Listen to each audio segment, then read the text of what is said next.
오늘 가장 뜨거운 이야기를 들어보는 투데이 모닝콜입니다. 12.3 비상계엄으로 정부가 혼란을 겪고 있는 상황에서 우리가 최대 동맹국으로 여기는 미국으로부터 민감 국가로 지정되면서 파장이 일고 있습니다. 이게 어떤 의미인지, 또 앞으로 우리 외교 정책에 어떤 영향을 미칠지 오랫동안 외교관으로 활동해온 민주당 위성락 의원에게 이야기 들어보겠습니다. 안녕하세요. 네, 안녕하십니까. 네, 민감 국가로 지정된 이유부터 좀 살펴봐야 될 것 같은데 정부가 내세운 이유가 아이다호 국립연구소 보안 문제, 이게 이유였다고 내세우고 있어요. 네. 그거 한 건으로 민감 국가로 지정될 수가 있는 건가요?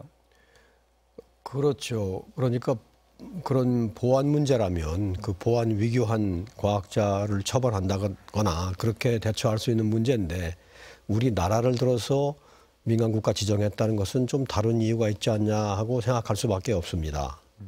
다른 보안 문제들도 있었다 이렇게 좀 드러나고 있는 것 같던데요. 보안 문제가 여러 개 있고요. 제 생각에는 보안 문제는 하나의 촉발 요인이고 그 배경에 좀 여러 가지 이유가 있다고 생각이 됩니다.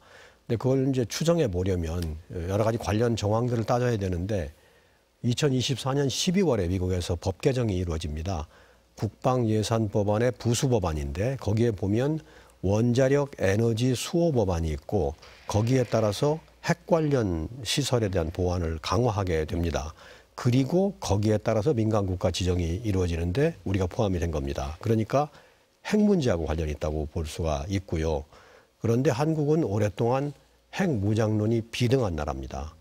그래서 전체적으로 이렇게 추론을 해보면 미국이 한국에 대한 핵 무장론에 대해서 경계심을 가지고 있다가 법제가 이루어져서 핵 관련 시설 보안이 강화되니까 민감 리스트를 다시 들여다보고 거기에 추가되었다라고 보는 게 합리적이고요. 그 법, 제가 말한 24년 12월에 만들어진 법이 이번 4월 15일에 발효합니다. 그래서 우리 민간국가 리스트도 같이 그때 4월 15일에 발효한다고 예상이 됩니다. 그런데 외교부 쪽에서는 외교 정책의 문제가 아니다. 보안 사고 때문인 거다. 이렇게 설명을 하고 있는데 이거 믿어도 되는 겁니까? 그러니까 그 말은 부분적인 사실일 수는 있습니다. 왜냐하면 보안 사고가 촉발 요인이니까. 근데 부분적인 사실인데 전체적인 사실이기는 어렵다는 거죠. 그 정책적 이유가 아니라고 하는 말도 좀 반론을 충분히 제기할 수 있는데요. 작년도에 통과된 정보예산 법안이 있습니다. 24년 정보예산 법안. 거기에도 개정된 부분이 있는데 그게 아마 308조라고 309절입니다. 거기에 보면은 어떤 내용이 있냐면 에너지부가 내부 검토를 거쳐서 민간 국가를 지정할 때 정책적 이유로 한다고 써 있습니다. 그 조항에. 그러니까 정책과 무관하다는 말도 신빙성이 없습니다. 과거에도 우리나라가 민간 국가로 지정된 적이 있지 않습니까? 그게 해제되는 과정에서 민간 국가를 지정한 이유가 핵 문제였다. 이게 좀 비공개 외교 문서에서 드러나기도 했잖아요. 그게 어떤 내용입니까? 맞습니다. 그리고 그것도 아주 유력한 정황인데요. 우리가 81년에 지정이 되었습니다. 그때 81년에 이 법이 처음 시작이 되었어요. 그러다가 93년에 가서 우리가 해제 요구를 하는데 미국은 그 13년 동안 민간국가 지정 이유가 무엇인지를 밝힌 적이 없습니다. 그런데 우리는 내부적으로 우리 핵 개발 때문이라고 판단합니다. 맞는 판단한 겁니다. 그래서 그걸 해제시키기 위하여 핵 개발하지 않을 터이니 해제시켜달라고 자꾸 요청을 하니까 미국이 회신하면서 문서를 하나 보냈는데 그 문서에 보면은 이것은 전적으로 핵과 관련된 문제라고 인정을 합니다. 그러니까 그런 정황을 지금 상황에 대입해 보면 여러 가지 시사점을 주는 것이죠. 지금 화면에도 나오고 있는데 뭐 저 문서 말씀하시는 거죠? 그렇습니다. 저기 보면은 전적으로 핵 문제에 관련된다라고 돼 있습니다. 이걸 의원님이 이렇게 입수를 하신 문서인가요? 예, 공개된 문서인데 이제 사람들이 잘 파악을 못 하고 있었던 건데 저희 보좌진이 찾아서 그걸 공개를 했습니다. 외교관으로 오랫동안 생활을 해오셨잖아요. 민감 국가라는 게 어떤 의미인지 앞으로 어떤 영향을 미칠까요? 우선은 이제 민감 국가로 지정이 되면은 에너지부 산하연구소 등에 접근하는 데 제약이 생깁니다. 절차적으로 심사 결과가 까다로워지고 시간이 많이 걸리고 또 제약이 있습니다.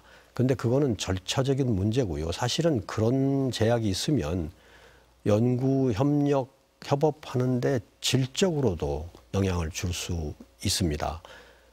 그러므로 한미 동맹 전반에서 과학기술 분야에 손상이 온다고 봐야 되고 그 여파가 유럽이나 일본이나 다른 나라에도 미치지 않는다고 보기는 어렵습니다. 왜냐하면 한국에 대한 신뢰 문제가 생겨난 것이니까 미국뿐만 아니라 다른 나라에도 영향을 미치죠. 영향을 줄 수 있다고 봅니다. 왜냐하면 지금 유럽이나 다른 나라에서도 이 문제를 보고 있지 않겠습니까? 그러면 미국이 한국에 대해서 그런 제약을 가한다면 자기들도 유사하게 해야 되지 않느냐는 문제의식을 가질 소지는 있는 거죠.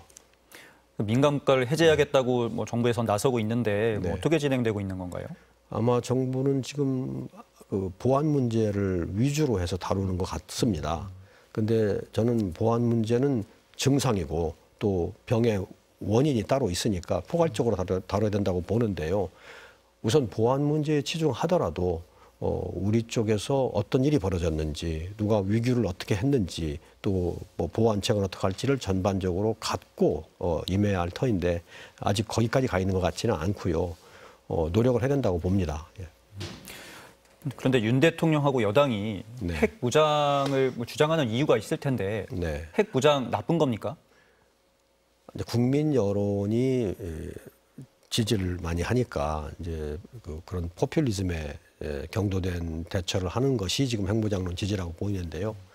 핵무장론은 뭐 그 자체 좋다 나쁘다를 떠나서 그 길을 가게 되면 우리가 받게 될 제약이 엄청납니다. 우리는 무역 대외 의존도가 90%인 나라고, 뭐 식량의 대외 의존도도 아주 80% 넘고, 에너지 의존도도 거의 100%인 나라인데 그런 나라가 제재를 견디기는 어렵습니다. 지금 민감국가 지정으로 파생된 지금의 문제를 갖고도 이렇게 파장이 큰데 어려운 일입니다. 그래서 함부로 판단할 일이 아니고 오히려 대안이라면 핵무장론하고는 선을 긋고 순수한 원자력의 평화적 이용 차원에서 농축 재처리 권한을 늘려받는 방향이 우리가 갈 길이라고 생각합니다. 네, 이건 좀 다른 얘기인데 윤 대통령 측 그리고 극우 세력들이 네. 내란 과정에서 혐중 여론을 이렇게 부추기고 있어요. 이게 저희 외교 관계에 좀 도움이 됩니까? 전적으로 도움되지 않습니다. 국가 원수가 나서서 별 근거도 없는 혐중 여론을 부추긴다거나 중국이 뭐 부정선거에 개입했다거나 하는 일이 한중 관계에 도움이 될 리가 없습니다. 지금 윤 정부 하에서 한중 관계는 최악인데 마지막에 또 그런 편향된 또 근거 없는 정보로 한중 관계에 대해서 악영향을 끼치는 것은 저는 아주 바람직하지 않다고 봅니다. 그리고 심우정 검찰총장 딸이 네, 국립외교원하고 외교부에 특혜 채용된 것 아니냐 이런 의혹들이 좀 나오고 있어요. 네. 오랫동안 계셨으니까 이게 약간 터무니없는 의혹 제기인지 어느 정도는 좀 근거 있는 의혹 제기인지 뭐 어떻게 보십니까? 제가 정확한 내막은 좀 더 파악을 해봐야 되겠는데 또 외교부의 지금까지 설명은 큰 문제가 없다는 것이긴 합니다. 저도 외교부에 소속돼 있기 때문에 그 얘기를 믿고 싶은데 그동안에 이 정부에서 여러 가지 궤변들을 너무 많이 했고 비상계엄을 하고도 계몽령이라고 하고 또 뭐 심우정 총장이 그동안 검찰을 운영하면서 보인 여러 가지 문제점들은 신뢰의 문제를 이야기하는 것이기 때문에 세심히 들여다봐야 된다고 생각합니다. 오늘 말씀은 여기까지 들어야 할 것 같습니다. 고맙습니다. 네, 감사합니다. 예.